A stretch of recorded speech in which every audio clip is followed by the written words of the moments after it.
जय बोले अनंतानंद पंच परमेष्ठी भगवान की जय। परम पूज्य गणाचार्य गुरुदेव श्री 108 विराग सागर जी महाराज की जय। परम पुरुषोत्तमाचार्य गुरुदेव श्री 108 विशुद्ध सागर जी महाराज की जय। शाश्वत सिद्ध क्षेत्र तीर्थराज समेत सिद्धर जी की जय।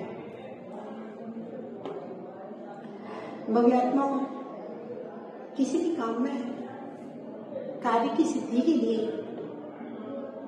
कार्य को संपूर्ण रूप से फलित करने के लिए विधि का बहुत बड़ा महत्व हुआ करता है। देव दर्शन की चर्चा चल रही थी। देव दर्शन के पूरे फल की प्राप्ति के लिए विधि पूर्वक जो कार्य किया जाता है उसी में फल की प्राप्ति होती है। वह विधि कुछ शरीर से, कुछ मन से और कुछ वचन से होती है। अभी तो हम काया की विधि में भी बहुत दूर है, फिर वचन की विधि उससे दूर है और मन की विधि तो सबसे दूर है। गणित के सवाल में जैसे फल का महत्व कम होता है, लेकिन विधि का महत्व बहुत होता है। इसी प्रकार से देव दर्शन में विधि का अपना पूरा पूरा महत्व हुआ करता है। हम जब देव दर्शन के फल के विषय में सुनते हैं, पुराणों में, चारित्रों में, कथानकों में, संस्मरणों में, तब मन में वो भाव पैदा होता है कि मैं भी देव दर्शन करूं।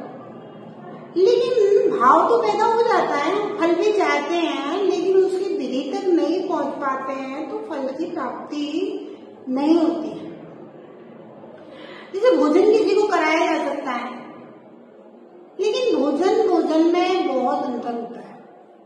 आप एक भिखारी को भोजन कराइए, एक सम्यक दृष्टि धर्मात्मा को भोजन कराइए, 1000 गुना पुण्य ज्यादा मिलेगा। एक सम्यक दृष्टि धर्मात्मा को भोजन कराइए और एक व्रती को भोजन कराइए, प्रतिमाधारी को भोजन कराइए, 1000 गुना पुण्य ज्यादा मिलेगा। और 1000 प्रतिमाधारी व्रतियों को भोजन कराइए और एक महाव्रती महामुनिराज को भोजन कराइए, एक आहार कराइए, 1000 गुना पुण्य ज्यादा मिलेगा।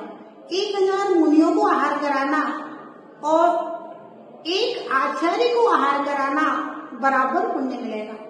1000 आचार्यों को आहार कराना और एक चारण विधिधारी मुनि को आहार कराना बराबर पुण्य मिलेगा। 1000 चारण विधिधारी मुनियों को आहार कराना और एक तीर्थंकर परमात्मा को आहार कराना बराबर पुण्य होता है। बल्कि तीर्थंकर परमात्मा को तो वही आहार दे सकता है जो निकट भव्य होता है, 2, 4, 5 भवों में मोक्षगामी जीव होता है।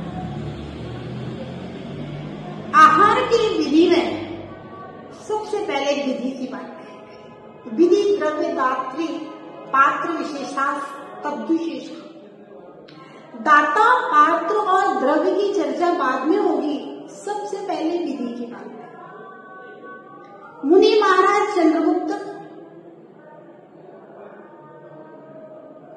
भद्रबाहु स्वामी के शिष्य गौमटेश्वर में, जब चंद्रगिरी में भद्रबाहु स्वामी अपनी संलिग्न समाधि के लिए ठहर गए, संपूर्ण संघ आगे विहार कर गया। चंद्रगुप्त गुरु भक्ति के कारण से गुरु जी की सेवा में रुक गए थे। भद्रबाहु स्वामी ने तो चारों प्रकार के आहारों का त्याग कर दिया संलेखना की भावना से। चंद्रगुप्त स्वामी से कहा, शिष्य तुम आहारचर्या के लिए निकलो। चंद्रगुप्त ने कहा, स्वामी यहाँ तो कोई गांव नगर घर गृहस्थ दिखाई नहीं दे रहा है, आहार के लिए कहाँ जाना है? गुरुजी ने कहा, शिष्य मैंने तो संलेखना के लिए चारों प्रकार के आहार का त्याग कर दिया, तुम अपनी मुनि मुद्रा को लेकर के आहारचर्या के लिए निकलो, तुम्हारे पुण्य से आहार का इंतजाम होगा, तुम्हें आहार मिलेगा, साधु का कर्तव्य पूरा करो।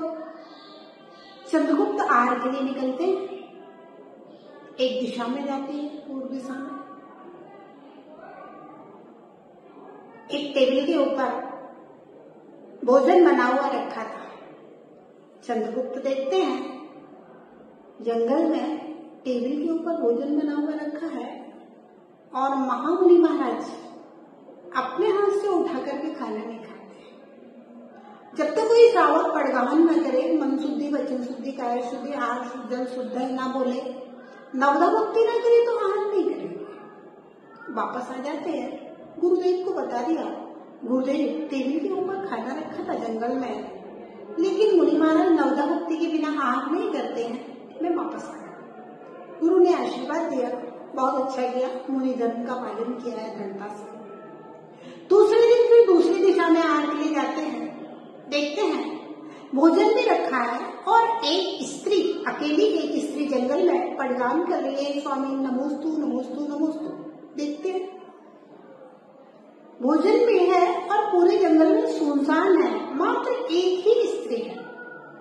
और मुनि महाराज जहाँ जंगल में एकांत में एक स्त्री हो तो उससे पड़गान नहीं कर, पड़कते नहीं है और वापस आए।